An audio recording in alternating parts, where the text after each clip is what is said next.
So start again. Then we have seen the different advantages and disadvantages of machine languages. Then we see what is assembly language, its advantages and disadvantages. Then we discuss with the high level language that we use in our programming. Sir तुमचा camera पण on करा.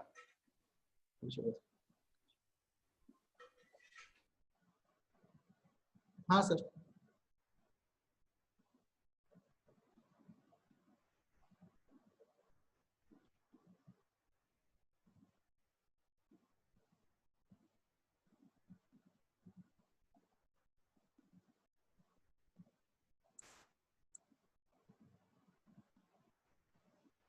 Okay, then we have discussed with high level language, and in that we use compiler.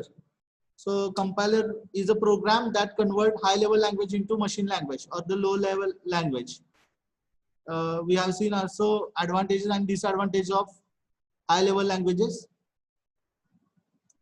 And then we discussed different types of high level languages, right? So these points we have covered in last lecture. Today we are going to start with the Python programming. So our first point is, what is Python? Python was developed by Guido von Rossum in the late 18th, early 19th in the National Research Institute for the Mathematics and Computer Science in the Netherlands. So Python is the advanced version of C and C++ programming, Algol 68, Smalltalk, and Unishell and other scripting languages. Python is copyrighted like Perl. Python source code is now available under GNU. So Python programming language is used to develop the different applications, and it is the basic language so that we can easily understand it. Python is now maintained by a core development team at the institute, although the Guido von Rossum still holds the vital role in the directing in the progress. So this is the history of Python. Next, let's see why Python. So Python works on different platforms. So it's a platform independent. We can run our program on Windows platform, Mac operating systems, Linux operating system, Raspberry Pi, etc. तर Python जी काय आपण programming language use करतो तर ती सगळ्या operating सिस्टमशी comfortable आहे. म्हणजे त्यामध्ये आपल्याला म्हणजे आपण विंडोज जनरली यूज करतो, पण त्याचबरोबर बाकीच्या पण ऑपरेटिंग सिस्टीम आहे की त्याच्यावर पण आपण पायथॉनचे ऍप्लिकेशन किंवा प्रोग्राम्स रन करू शकतो. तर त्यासाठी वेगळे सॉफ्टवेअर येतात, तर ते सॉफ्टवेअर आपण डाउनलोड करून त्या ऑपरेटिंग सिस्टीमवर आपण पायथॉन प्रोग्रामिंग करू शकतो. Python has simple syntax similar to the English language. आता ऑलरेडी आपण डिस्कस केलं की पायथॉन हाय लेवल लँग्वेज आहे, तर त्यामध्ये इंग्लिश लँग्वेज यूज केले, तर इंग्लिश वर्ड्स आहेत त्यामध्ये, तर त्यामुळं आपल्याला इझिली अंडरस्टँड होते आणि सिंटॅक्स वगैरे पण एकदम सिंपल आहेत. जर आपण कंपॅरिझन केलं की सी प्रोग्रामिंग किंवा C++ प्रोग्रामिंग आणि पायथॉन प्रोग्रामिंगचं, तर एक सिंपल हॅलो प्रोग्राम आपल्याला हॅलो वर्ड डिस्प्ले करायचा आहे, तर त्यासाठी C++ प्रोग्राम मध्ये आपल्याला 5 to 10 लाईन्सचा कोड राईट करायला लागतो. तेच जर आपण पायथॉन मध्ये करतोय तर तो सिंगल लाईन मध्ये, एकाच लाईन मध्ये तो प्रोग्राम आपल्याला म्हणजे एकच लाईनचा प्रोग्राम होतो. त्यामुळे ते सिंटॅक्स वगैरे एकदम सिंपल आहेत आणि डेव्हलप करायला म्हणजे ऍप्लिकेशन जे काय आपण डेव्हलप करतो तर त्यासाठी सुद्धा इझी आहे. Python has a syntax that allows developers to write the program with fewer lines than some other programming languages. हे आत्ताच आपण डिस्कस केलं की बाकीच्या प्रोग्रामिंग मध्ये जे काय आपल्याला सोर्स कोड मध्ये फाईल वगैरे इन्क्लूड करायला लागतात किंवा त्याचे वेगवेगळे सिंटॅक्स आपल्याला राईट करायला लागतात, तर पायथॉन एकदम इझी आणि सिंपल ठेवली की त्याच्यामध्ये एखादा ऍप्लिकेशन आपल्याला डेव्हलप करायचंय किंवा ऍप्लिकेशन रन करायचंय, तर त्यासाठी आपल्याला सिंपल कोड राईट करायला लागतो. Python runs on interpreter system, means that the code can be executed as soon as it is written. This means that the prototyping can be very quick. So we have seen as Python is a high level language, there is a need of converter that convert the high level language into machine language. So there are two programs that we can use. First one is the compiler and second one is the interpreter. In compiler compiles whole program at a time, and interpreter execute line by line. So if we do the mistake in our programming, then we can correct it easily. म्हणजे बघा त्यामध्ये जो काही आपण code लिहितो तो code single line execute होत असते ऍट अ टाइम. म्हणजे एक आपण लाईन लिहिली त्यातला आपला जर सिंटॅक्स जर काय मिस्टेक असेल तर एरर लगेच शो होतो. तो एरर आपण करेक्ट करून प्रोग्राम एक्झिक्यूट करू शकतो. पण कंपायलरला कसं होतं, कंपायलरला whole program at a time compile होतो. त्याच्यामधले जे काही एरर किंवा बग्स असतील ते एरर आणि बग्स आपल्याला शो होतात, ते आपण करेक्ट करतो आणि मग आपला प्रोग्राम एक्झिक्यूट होतो. तर त्यामुळं आपला program, this means that the prototyping can be very quick. त्यामुळे प्रोटोटायपिंग क्विकली होतं. Python can be treated in a procedural way and object oriented way or the functional way. आता ज्या काही लँग्वेजेस आहेत तर त्यामध्ये प्रोसिजरल लँग्वेज आणि object oriented असे दोन टाइप्स आहेत. प्रोसिजरल लँग्वेज मध्ये फंक्शन यूज केलं जातं आणि ऑब्जेक्ट ओरिएंटेड प्रोग्राम मध्ये पूर्ण ऑब्जेक्ट्स यूज केले जातात. ऑब्जेक्टचे पुन्हा ऑब्जेक्ट थ्रू आपण मेथड आणि डेटा मेंबर्स आपण कॉल करू शकतो. तर प्रोसिजर मध्ये प्रोसिजर लँग्वेज हे फंक्शन आहे, म्हणजे सी प्रोग्रामिंग हे प्रोसिजरचं एक्झाम्पल आहे आणि ऑब्जेक्ट ओरिएंटेड मध्ये C++ आहे, जावा प्रोग्रामिंग वगैरे. तर पायथॉन दोन्हीला पण सपोर्ट करतं. ते आपण प्रोसिजरल पण यूज करू शकतो ऍज वेल एज आपण ऑब्जेक्ट ओरिएंटेड प्रोग्रामिंग पण यूज करू शकतो. ह्याच्यामध्ये आपण फंक्शन पण राईट करतो as well as we can create the class, create an object and call the different methods. त्यामुळे पायथॉन खूप पॉप्युलर आहे. आता मोस्टली डेव्हलपमेंट हे पायथॉन प्रोग्रामिंग मध्ये होतात. ते म्हणजे आता रास्पबेरी पाय वर वगैरे पण पायथॉन सपोर्ट करते. त्यामुळे मोस्टली ऍप्लिकेशन आपल्याला पायथॉन मध्ये करता येतात. त्यामुळे आणि त्याचा इझी सिंटॅक्स आहे, लँग्वेज पण इझी आहे.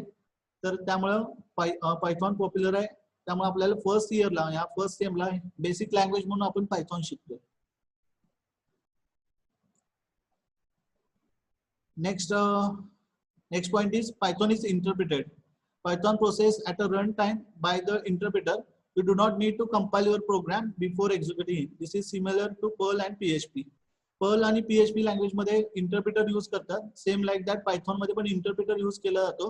आता जर आपण कंपायलर यूज केला तर पहिल्यांदा प्रोग्राम कंपाईल होतो आणि नंतर एक्झिक्यूट होतो. तर इंटरप्रिटर मध्ये तो लाईन टू लाईन एक्झिक्यूट करतो, त्यामुळे तो त्याच टाइमला इंटरप्रिट झालेला असतो. आणि ज्यावेळी तो कम्प्लीट प्रोग्राम होतो काही तो पूर्ण इंटरप्रेट केलेला असतो. आपल्याला फक्त तो रन करायला लागतो. ओके, त्यामुळे त्याचं कंपायलेशनचा टाइम वाचतो आपला. Next is Python is interactive. You can actually sit at a Python prompt and interact with the interpreter directly write the programs. आता आपण ज्यावेळी पायथॉन साठी जो एडिटर यूज करतो तर तो एडिटर इंटरॅक्टिव्ह आहे. सपोज आपण ज्यावेळी एखादं फंक्शन लिहितो तर त्या फंक्शनला जे काही पॅरामीटर रिक्वायर्ड आहेत तर ते पॅरामीटर तो सजेस्ट करतो. तो इंटरॅक्टिव्ह होतो. तो आपल्याला जे काही परफॉर्म करायचं आहे तर तो आपल्याला सजेस्ट पण करत असतो. त्यामधले आपल्याला फंक्शन्स किंवा त्या मेथड जे आहेत ते आपल्याला सजेस्ट करतो, ते आपण इझिली इम्प्लिमेंट करू शकतो. Next one is the Python is object oriented. Already आपण सांगितलं की हा पायथॉन प्रोग्रामिंग क्लास, ऑब्जेक्ट, त्यानंतर एनकॅप्सुलेशन, त्यानंतर ऍब्स्ट्रॅक्शन, पॉलिमॉर्फिझम, इनहेरिटन्स, हे जे काही कन्सेप्ट आहेत ऑब्जेक्ट ओरिएंटेड प्रोग्रामिंग मधले ते सगळे सपोर्ट करतो. त्यामुळे Python is a object oriented. And last one is the Python is a beginner's language. Python is a great language for the beginner level programmers and supports the development of a wide range application from the simple text processing www browser to games. तर Python ही simple language आहे आणि बिगिनर्सना समजायला एकदम easy language आहे. तर त्यामधनं आपण वेगवेगळे ऍप्लिकेशन्स, वेगवेगळे गेम्स वगैरे क्रिएट करू शकतो. ओके, नेक्स्ट आता फीचर्स काय बघूया आपण. पायथॉनचे फीचर्स फर्स्ट आहे इझी टू लर्न. पायथॉन मध्ये कीवर्ड्स, फ्यू कीवर्ड्स आहेत. त्यानंतर सिंपल स्ट्रक्चर आहे आणि क्लिअरली डिफाईन्ड सिंटॅक्स आहे. आता त्यामध्ये कोणतेही कॉम्प्लिकेशन्स नाहीये. म्हणजे आता सी प्रोग्राम मध्ये ज्या तुम्ही नेक्स्ट सेमिस्टरला शिकाल तर त्यामध्ये पॉइंटर सारखे कन्सेप्ट आहेत ते जिथं आपल्याला मेमरी मध्ये आपण डेटा वगैरे स्टोअर करतो तर त्याचं लोकेशन वगैरे आपल्याला ऍड्रेस थ्रू आपण हे करतो, कॅच करतो. तर पायथॉन मध्ये तसे कुठलेही कॉम्प्लिकेटेड कन्सेप्ट नाहीयेत. So it's easy to learn. Next one easy to read. Python code is more clearly defined and visible to the eyes. Easily define केलेले कोड असतात. त्यामध्ये कुठलेही कर्ली ब्रेसेस वगैरे आपल्याला दिसणार नाही. फक्त थोडंसं पॅडिंग वगैरे यूज केलं जातं ज्यामुळे कोड एका लाईन मध्ये आपल्याला डिस्प्ले होतो. Easy to maintain. Python source code is fairly easy to maintain. आपण तो सोर्स कोड आहे तो कुठल्याही प्लॅटफॉर्मवर आपण रन करू शकतो आणि तो प्रत्येक प्रोग्राम आपण .py एक्सटेन्शन देऊन आपण सेव्ह करू शकतो आणि तो इझिली आपला स्टोर आणि मेंटेन करता येतो. त्यामध्ये काही सपोज जर एरर किंवा बग जनरेट झाले तर ते आपण एरर किंवा बग्स आपण सॉल्व्ह करून सेव्ह करू शकतो प्रोग्राम.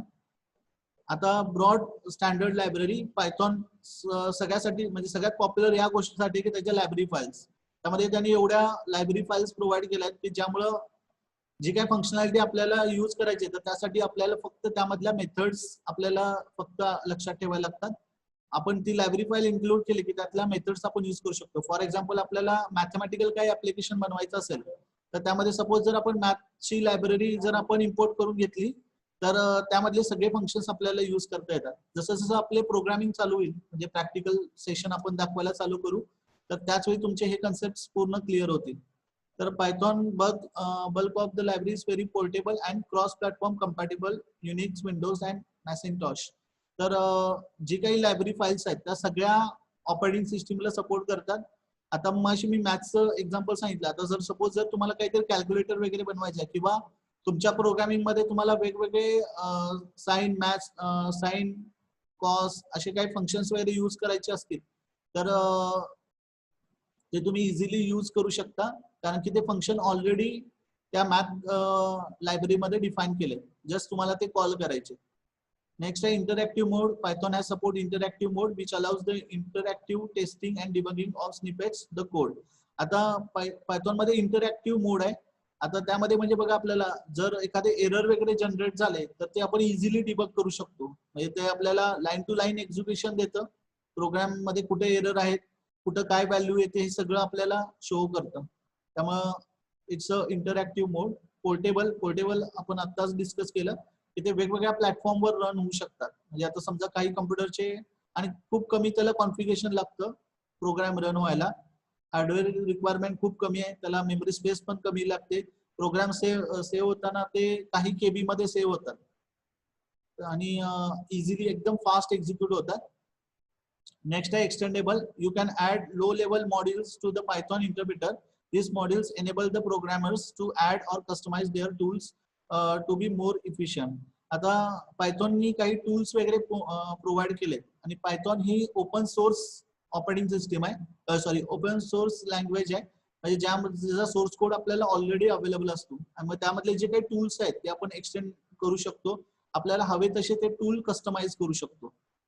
एखादी फंक्शनॅलिटी आता सपोज जर आपल्याला काय यूज करायचं आहे, आपल्या वेबसाईट मध्ये जर आपल्याला एखादा प्लेअर यूज करायचा आहे आणि त्यामध्ये आपल्याला जेवढे फक्त फंक्शनॅलिटी हवी आहे म्हणजे प्लेचं बटन, पॉजचं बटन, त्यानंतर साऊंड मॅक्सिमम मिनिमम करायचं बटन, जेवढी फंक्शनॅलिटी आपल्याला हवी आहे तेवढीच आपण ठेवू शकतो किंवा त्यापेक्षा आपण नवीन त्यामध्ये फंक्शनॅलिटी पण ऍड करू शकतो.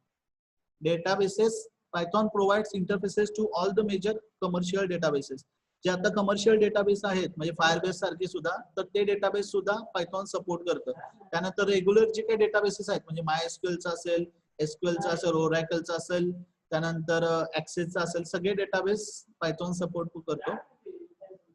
GUI programming that is graphical user interface Python support करतो. जे काही ऍप्लिकेशन आहेत ते आता त्यामध्ये ऍप्लिकेशन मध्ये पण टाइप्स होतात, कन्सोल ऍप्लिकेशन आणि GUI ऍप्लिकेशन. कन्सोल ऍप्लिकेशनला आपण आता बघू आपण की आउटपुटला फक्त तुम्हाला ब्लॅक स्क्रीन दिसतो आणि त्याच्यावर आपलं फक्त आउटपुट डिस्प्ले होतं.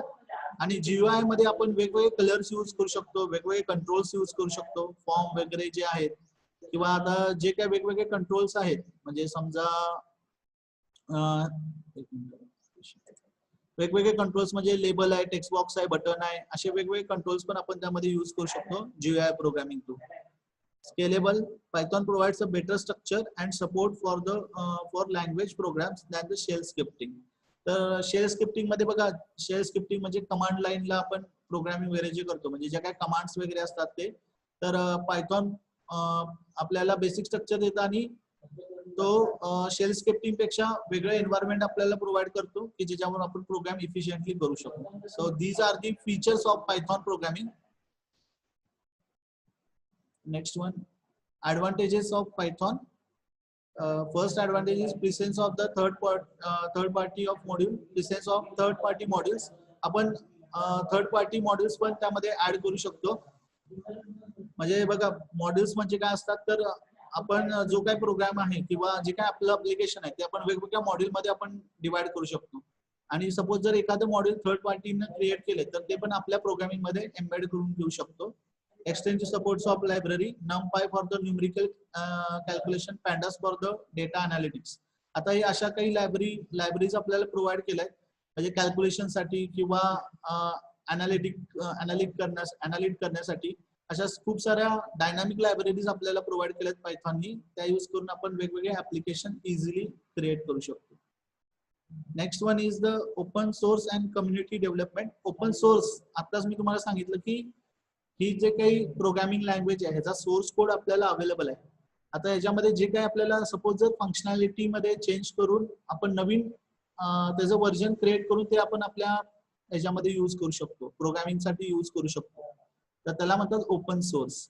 आणि कम्युनिटी डेव्हलपमेंट म्हणजे यांची जी काही पायथॉनची कम्युनिटी आहे म्हणजे तर ते रेग्युलरली आपल्याला सपोर्ट करतात. सपोज जर काही तुम्हाला एरर आले, तुम्हाला एखादं ऍप्लिकेशन बनवायला होत नाहीये तर ती कम्युनिटी आपल्याला सपोर्ट करते डेव्हलपमेंटसाठी. म्हणजे समजा एखादं ऍप्लिकेशन आपण बनवतोय तर त्यामध्ये आपल्याला काही सपोर्ट लागत असेल तर ती कम्युनिटी आपल्याला सपोर्ट करते. इझी टू लर्न आपण ऑलरेडी डिस्कस केलंय की पायथॉन मध्ये जे काही सिंटॅक्स आहे, प्रोग्रामिंग आहे ते एकदम इझी आहे आणि इंग्लिश लँग्वेज मध्येच आहे, त्यामध्ये आपण इझिली अडॉप्ट करू शकतो. युजर फ्रेंडली डेटा स्ट्रक्चर्स पण त्यामध्ये आपण यूज करतो. म्हणजे अरे सारखे कन्सेप्ट असतील, लिस्ट आहे, टपल्स आहे, डिक्शनरीज आहे, तर हे पण आपण इझिली हँडल करू शकतो. जसं जसं आपले चॅप्टर होत जातील तसे तसे तुम्हाला हे कन्सेप्ट व्यवस्थित क्लिअर कळत जातील. त्यानंतर आहे हाय level language. Obviously it's a high level language की ज्यामध्ये इंग्लिश लँग्वेज यूज केले आणि इंटरप्रेटर यूज केला की जो high level language machine language मध्ये कन्वर्ट करेल. त्यानंतर नेक्स्ट आहे dynamically type language. No need to mention the data type based on the value assign, it takes the data type. आता हे ज्यावेळी आपलं प्रोग्रामिंग सुरू होईल त्यावेळी तुम्हाला कळेल की ज्यावेळी आपलं डेटा टाइप्स वगैरे कन्सेप्ट होईल त्यावेळी की आता कुठलीही गोष्ट यूज करायच्या आधी आपल्याला पहिल्यांदा डिफाईन करायला लागते अदर प्रोग्रामिंग लँग्वेज मध्ये. पण जर आपण पायथॉन यूज करतोय तर पायथॉन मध्ये आपल्याला त्या व्हेरिएबलला जी व्हॅल्यू असाइन करू तो डेटा टाइप कन्सिडर करतो. म्हणजे फॉर एक्झाम्पल आपण a इज इक्वल टू 10 घेतलं तर तो ऍज अ इंटिजर म्हणून कन्सिडर करतो. आपण जर a इज इक्वल टू 10.5 दिलं तर तो फ्लोट कन्सिडर करतो आणि a is equal to abc दिलं तर तो स्ट्रिंग डेटा टाइप कन्सिडर करतो. म्हणजे त्याला काय वरती पहिल्यांदा डिफाईन करायची गरज नाहीये कुठला डेटा टाइप आपण यूज करतोय ते. हे जसं आपण प्रोग्रामिंग स्टार्ट करू, सिंपल प्रोग्राम्स आपण घ्यायला चालू करू, काय तुम्हाला हे कन्सेप्ट इझिली समजून जातील की काय डायनामिकली टाइप लँग्वेज काय आहे, त्यानंतर युजर फ्रेंडली डेटा स्ट्रक्चर काय आहे किंवा बाकीच्या लायब्ररी फाइल्स कशा इम्पोर्ट होतात. नेक्स्ट आहे ऑब्जेक्ट ओरिएंटेड लँग्वेज. आपण आताच माशी डिस्कस केला की ऑब्जेक्ट ओरिएंटेड मधले जे काही की फीचर्स आहेत, क्लास आहे, ऑब्जेक्ट आहे, त्यानंतर एनकॅप्सुलेशन आहे, त्यानंतर बाकी कुठलेही म्हणजे इनहेरिटन्स आहे, ऍब्स्ट्रॅक्ट आहे, हे सगळे कन्सेप्ट ऑब्जेक्ट ओरिएंटेड मधले पायथॉन प्रोग्रामिंग सपोर्ट करतो. So it's a object oriented language. Portable and interactive, कुठल्याही प्लॅटफॉर्मला ते सपोर्ट करतं आणि portable across the operating systems. तर वेगवेगळ्या ऑपरेटिंग सिस्टम्सला आपण पायथॉन प्रोग्रामिंग मध्ये आपण ऍप्लिकेशन बनवू शकतो वेगवेगळ्या प्लॅटफॉर्मवर. म्हणजे आता हाच प्रोग्राम मी विंडोज मध्ये केला, तोच प्रोग्राम मी समजा लिनक्स वर कॉपी पेस्ट केला तरी तो प्रोग्राम एक्झिक्यूट होणार आहे. म्हणजे जसं विंडोज वर मला जे आउटपुट मिळतं तेच मला दुसऱ्या पण ऑपरेटिंग सिस्टमवर सेम आउटपुट मला मिळणार आहे. So next point is application of Python. हे पायथॉन आपण कुठे कुठे यूज करू शकतो तर GUI बेस्ड डेस्कटॉप ऍप्लिकेशन. आपल्या सिंपल डेस्कटॉप ऍप्लिकेशन पाहिलं असेल म्हणजे गेम्स आहे, सायंटिफिक ऍप्लिकेशन आहेत किंवा सिंपल आता आपल्याला एखाद्या शॉपचं सपोज आपल्याला सेल किती होतो, परचेस किती होतं ते आपल्याला मेंटेन करायचंय तर त्यासाठी आपण डेस्कटॉप ऍप्लिकेशन पण बघू शकतो. वेब फ्रेमवर्क अँड ऍप्लिकेशन म्हणजे वेबसाईट वगैरे त्यासाठी पण आपण यूज करू शकतो Python programming. Enterprise and business application. आता बिझनेस ऍप्लिकेशन बनवण्यासाठी पण आपण पायथॉन यूज करू शकतो. नवीन ऑपरेटिंग सिस्टीम करायची आहे तरी सुद्धा आपण पायथॉन यूज करू शकतो. आणि एखादी नवीन लँग्वेज, आता जशी पायथॉन आहे प्रोग्रामिंग तशीच आणखीन एखादी लँग्वेज जर आपल्याला डेव्हलप करायची आहे तर त्यासाठी सुद्धा आपण पायथॉन यूज करू शकतो. So these are the applications of Python. त्याच्यापेक्षा आणखीन पण खूप सारे ऍप्लिकेशन्स आहेत. म्हणजे आपण त्यामध्ये बघा कर्नल किंवा जे कर्नल प्रोग्रामिंग साठी पण आपण यूज करू शकतो. म्हणजे that is also come under part of operating system किंवा म्हणजे इंटरप्रिटर, त्यानंतर कंपायलर असे जे काही सॉफ्टवेअर हे आहे सिस्टीम प्रोग्रामिंग आहे तर ते सुद्धा आपण पायथॉन थ्रू करू शकतो. म्हणजे पायथॉनला स्कोप भरपूर आहे. आपण वेगवेगळ्या टाईपचे डायनामिक ऍप्लिकेशन्स त्यामध्ये क्रिएट करू शकतो. समजते सगळ्यांना?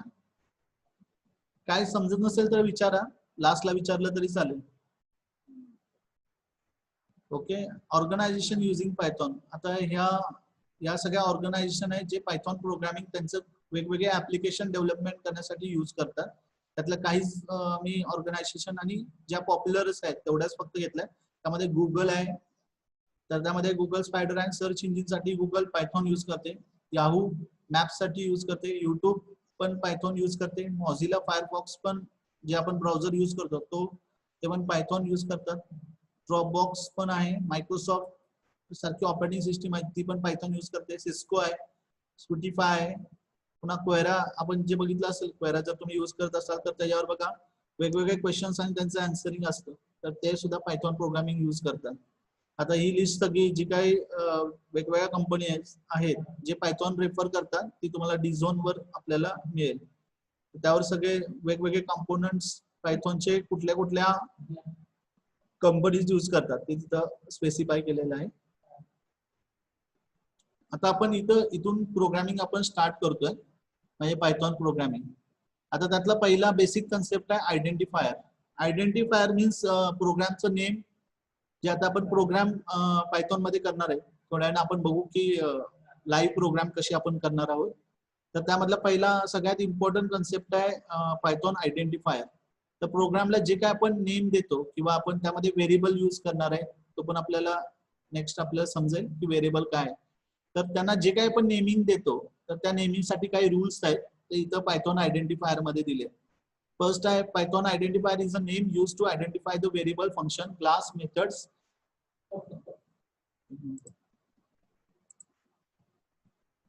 Class, modules or object. An identifier starts with A to Z or A to Z, small or capital, and underscore followed by zero or more letters, underscore and digits. तर आता जे काय identifier घ्यायचे तर त्याच्यामध्ये आपण अल्फाबेटिक कॅरेक्टर्स यूज करतो. Small किंवा कॅपिटल लेटर्स आपण यूज करू शकतो. त्यानंतर स्पेशल कॅरेक्टर म्हणून आपण फक्त अंडरस्कोर यूज करू शकतो. बाकी कुठलंही कॅरेक्टर आपण यूज करू शकत नाही. म्हणजे क्वेश्चन मार्क नाही, त्यानंतर डबल कोट नाही, सिंगल कोट नाही, एक्सक्लेमेटरी मार्क नाही, @ नाही, असं कुठलंही साइन आपण आयडेंटिफायर म्हणून यूज करू शकत नाही. त्यानंतर 0 to 9 नंबर पण आपण यूज करू शकतो, पण starting letter must be alphabets. जे काय आता आपल्याला व्हेरिएबल वगैरे डिक्लेअर करायचे किंवा पायथॉन मध्ये आपल्याला सिंपल आपल्याला काही हे करायचे म्हणजे व्हेरिएबल म्हणून डिक्लेअर करायचे तर ते अल्फाबेट्स यूज करू शकतो, अंडरस्कोर यूज करू शकतो आणि 0 to 9 number. Okay, Python does not allow punctuation characters such as $, and @ within the identifiers. हे कुठलेही स्पेशल कॅरेक्टर्स आपण यूज करू शकत नाही. फक्त स्पेशल कॅरेक्टर मध्ये अंडरस्कोर अलाउ आहे. त्यानंतर Python is a case sensitive programming language. Thus the manpower and manpower are two different identifiers in Python. Case sensitive language म्हणजे तो डिफरंट. आता इथं मॅन पॉवर आपण वर्ड लिहिला आणि हा एक लिहिलाय मॅन पॉवर. इथला एम कॅपिटल आहे, इथला एम स्मॉल आहे, तर हे दोन डिफरंट वर्ड कन्सिडर करतात because it's a case sensitive. इथं जर कॅपिटल आहे आणि इथं पण जर कॅपिटल असतं आणि बाकीचा वर्ड सेम असता तर ते एकच वर्ड म्हणून कन्सिडर केला असता. पण इथं हा एम कॅपिटल आणि इथं एम स्मॉल आहे. That is the two different words. Okay. त्यानंतर here are the naming convention for the Python identifiers. Class name starts with the uppercase letter. All the other identifiers start with the lowercase letter. Class name वगैरे लिहिताना आपण upper केस मध्ये देऊ शकतो आणि बाकी सगळे कॅरेक्टर्स आहेत ते लोअर नेम मध्ये. Starting and identifier with the single leading underscore indicates that the identifier is private. जर आपण पहिल्यांदा फर्स्ट लेटर हे अंडरस्कोर दिलं तर ते कन्सिडर करतात की it's a private. Starting an identifier with the two leading underscores it indicates the strongly private. जर डबल अंडरस्कोर न आपण स्टार्ट केलं तर तो स्ट्रॉंगली प्रायव्हेट म्हणून कन्सिडर होतो. If the identifier also ends with the trailing underscore the identifier is a language defined special name. जर आपण एंडला जर अंडरस्कोर दिलाय तर असं कन्सिडर केलं जातं की स्पेशल नेम आहे म्हणून. असे पायथॉनचे आयडेंटिफायर्स आहेत. नेक्स्ट वर्ड आहे रिझर्व वर्ड्स. आता रिझर्व वर्ड्स म्हणजे ज्यांना आपण कीवर्ड्स म्हणतो की हे रिझर्व वर्ड्स जे आहेत तर ह्याला पर्टिक्युलर काहीतरी मिनिंग आहे आणि हे आपण आयडेंटिफायर म्हणून यूज करू शकत नाही. म्हणजे आता प्रिंट, आता यामधलं एक प्रिंट म्हणून आहे तर तो कशासाठी, प्रिंट करण्यासाठी आपण यूज करतो. म्हणजे काय ते आपल्याला आउटपुटला प्रिंट करण्यासाठी आपण प्रिंट यूज करतो. त्यानंतर आपण डीएफ यूज करतो तर जिथं आपल्याला फंक्शन लिहायचं आहे. तर हे वर्ड जे आहेत ते आपण आयडेंटिफायर्स म्हणून यूज करू शकत नाही. असे हे 32 कीवर्ड्स आहेत जे आपण पायथॉन प्रोग्रामिंग मध्ये यूज करतो. त्यामध्ये इफ आहे, ट्राय, व्हाईल आहे, विथ आहे, लॅम्बडा आहे, एक्सेप्ट आहे, एल्स इफ आहे, ब्रेक आहे, असर्ट आहे. असे वेगवेगळे रिझर्व वर्ड्स आहेत जे पायथॉननं डिफाईन केले. त्याचं काहीतरी पर्टिक्युलर मिनिंग आहे जे आपण फक्त त्याच गोष्टीसाठी यूज करू शकतो. ते ऍज अ आयडेंटिफायर म्हणून आपण यूज करू शकत नाही. ओके. त्यानंतर Python variable types. Variables are nothing but the reserved memory locations to store the value. This means that when you create a variable, you are reserved some space in a memory. Based on the data type of variable, the interpreter allocates memory and decides what can be stored in the reserved memory. Therefore, by assigning the different data types to variables, you can store integer, decimal characters in this variable. आता variable म्हणजे काय, तर variable ज्याची value change होत राहते that is nothing but the variable. आणि ह्या variable आपल्या प्रोग्राम मेमरी मध्ये स्टोअर होत असतात. तर त्या मेमरीचं काही लोकेशन असतं, पर्टिक्युलर लोकेशनला ते स्टोअर होतात आणि त्याला ज्या काही व्हॅल्यू आपण असाइन करू ते ऍज अ डेटा टाइप म्हणून कन्सिडर होतात.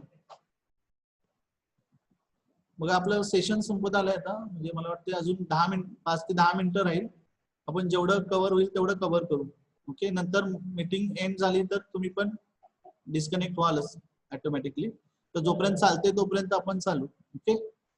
तर आता व्हेरिएबल मध्ये बघा नेक्स्ट लेक्चरला आपण हे प्रॅक्टिकली बघणार आहोत. त्यामुळे सपोज जर काही तुम्हाला समजलं नसेल तर एवढं टेन्शन घेऊ नका.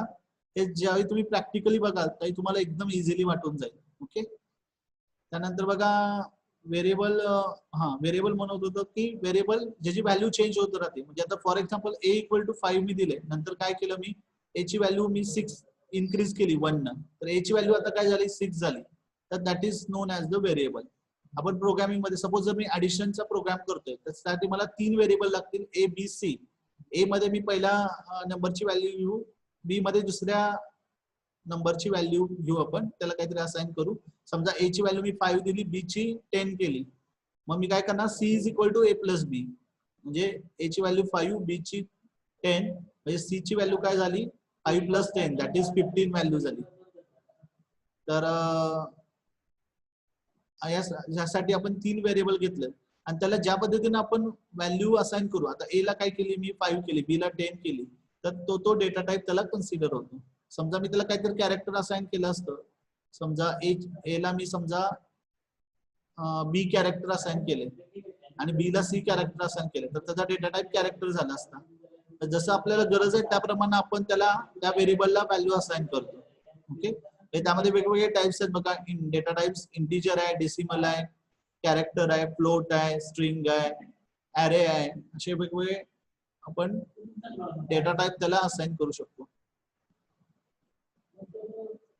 आता assigning values to the variable. आता या व्हेरिएबलला आपल्याला व्हॅल्यू असाइन करायचे, तर त्यासाठी आपण इक्वल टू साइन यूज करतो.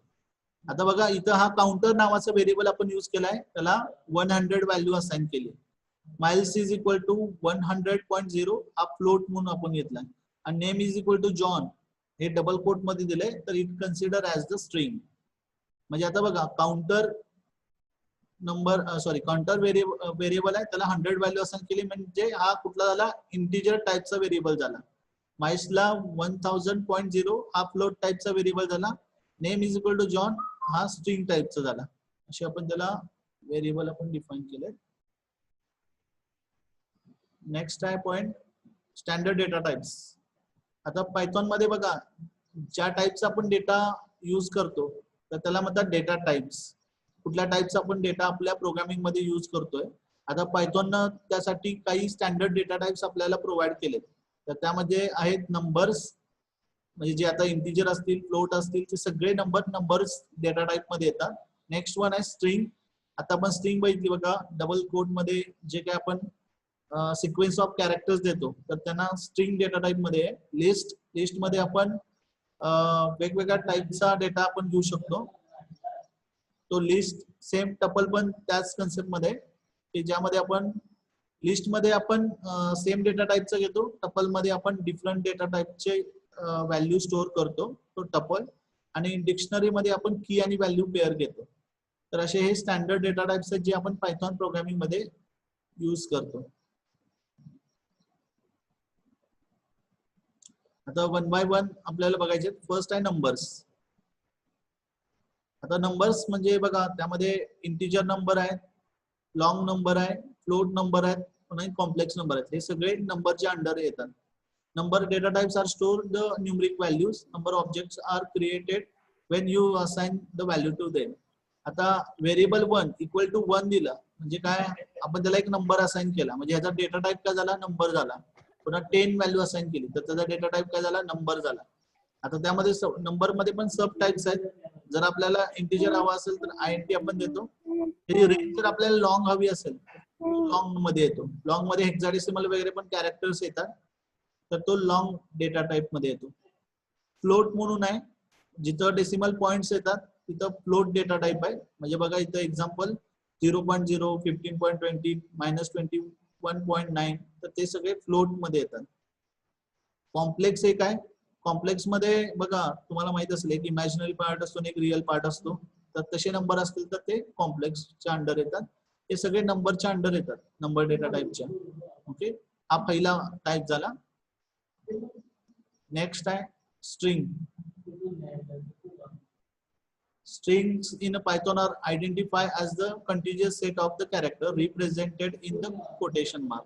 String आपण काय, string is nothing but the collection of characters that are embedded into single or double quote. Single किंवा डबल कोट मध्ये जे काही आपण कॅरेक्टर्स लिहितो that's are nothing but the string. Python allows for either pairs of single or the double quotes.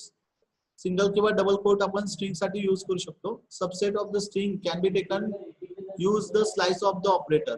जर आपल्याला particular slice जर घ्यायचे स्ट्रिंग मधलं तर आपण अशा पद्धतीनं ते रिप्रेझेंट करतो. समजा इथं 3/5 दिलं तर मग जेवढी अख्खी स्ट्रिंग आहे त्यातलं 3/5 तेवढे कॅरेक्टर्स आपल्याला इथं दाखवते.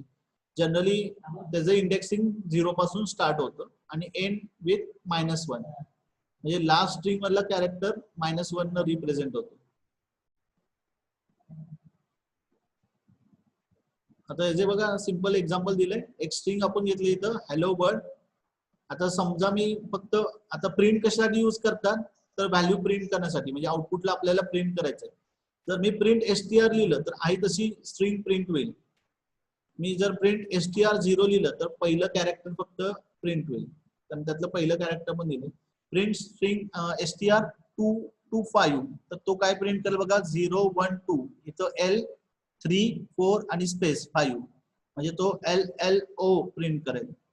पुन्हा प्रिंट str2 आणि इथं पुढे काहीच दिलं नाही आपण तर 0 1 2 इथून पुढे सगळी स्ट्रिंग तो प्रिंट करेल. त्यानंतर प्रिंट str2 तर तो 2 वेळा ही स्ट्रिंग प्रिंट करेल. आणि प्रिंट str प्लस टेस्ट ती कॉन्केट करेल स्ट्रिंग, म्हणजे हॅलो वर्ल्डला पुढे तो कॉन्केट करेल टेस्ट, त्याला आउटपुट दिसेल. ते आता आपण प्रॅक्टिकली पण करणार आहोत. ज्यावेळी प्रॅक्टिकल सेशन असेल तर त्यावेळी तुम्हाला हे सगळं समजेल कसं आपण पायथॉन मध्ये प्रॅक्टिकली प्रोग्राम करणार आहोत. ओके, नेक्स्ट डेटा टाइप आहे list. Lists are the most versatile of Python's compound data type. List contains of the items separated by the commas and enclosed within the square bracket. आता ह्याच्यामध्ये list मध्ये काय, list is a collection of items. यामध्ये आपण items right करणार आहोत आणि ते आपण स्क्वेअर ब्रॅकेट मध्ये देणार आहोत. प्रत्येक आयटम हा कॉमन आपण सेपरेट करतो. To some extent list are similar to the array. आपण सेम डेटा टाईप त्यामध्ये घेतो. म्हणजे समजा आपल्याला नंबर घ्यायचे तर आपण 1, 2, 3 असे आपण नंबर्स घेऊ शकतो लिस्ट मध्ये. The value stored in the list can be accessed using slice operator. मगाशी आपण बघितलं ते कोलन मध्ये आपण त्या व्हॅल्यूज आपण स्पेसिफाय करतो. कॉन्कॅट करण्यासाठी प्लस घेतो आणि डबल प्रिंट करायचं असेल रिपिटेशन साठी आपण स्टार यूज करतो. आता लिस्टचं पण एक्झाम्पल दिले बघा. ABCD 786 2.23 जॉन 70.2 आणि आपण स्क्वेअर ब्रॅकेट मध्ये घेतलंय सेपरेटेड बाय कॉमा आणि इथे एक टायनी लिस्ट घेतली त्याच्यामध्ये 123 कॉमा जॉन असे दोन लिस्ट आपण घेतलेले आहेत. आता प्रिंट लिस्ट केल्यानंतर पहिली लिस्ट प्रिंट होईल, त्यानंतर प्रिंट लिस्ट 0 मग पहिला आयटम फक्त प्रिंट होईल. That is ABCD. Print list 1 आणि 3 म्हणजे हा 0 1 2 3 786 आणि जॉन प्रिंट होईल आणि 786 आणि जॉन आणि 70.2 होईल. किती दिलंय 1 2 3 ना 0 1 1 2 3 आणि पुढचा एक आयटम जोपर्यंत -1 येत नाही तोपर्यंत म्हणजे 72 पर्यंत होईल. नेक्स्ट दिलंय 2 अँड सो ऑन. तर त्यामध्ये prints element starting from the third element. 2 म्हणजे काय आला 0 1 2 म्हणजे हा आणि पुढची सगळी स्ट्रिंग पुढची सगळी लिस्ट मधले आयटम्स प्रिंट होतील. त्यानंतर प्रिंट टायनी लिस्ट स्टार 2 म्हणजे ही टायनी लिस्ट दोनदा प्रिंट होईल 123 जॉन 123 जॉन आणि प्लस टायनी लिस्ट म्हटल्यानंतर दोन्ही स्ट्रिंग्स काय होतील कॉन्कॅट होतील. म्हणजे पहिल्या लिस्ट मधले आयटम्स येतील ABCD 786 2 आणि त्याच्याबरोबर ही स्ट्रिंग पण ऍड होईल. ओके. त्यानंतर टपल्स आहेत. आता लिस्ट जशी स्क्वेअर ब्रॅकेट मध्ये देतात तर टपल राउंड ब्रॅकेट मधनं रिप्रेझेंट होतात. Sequence of data type that is similar to the list. A tuple consists of the number values separated by the commas. Unlike list, however, the tuples are enclosed within parentheses. त्यांच्यामध्ये difference हाच आहे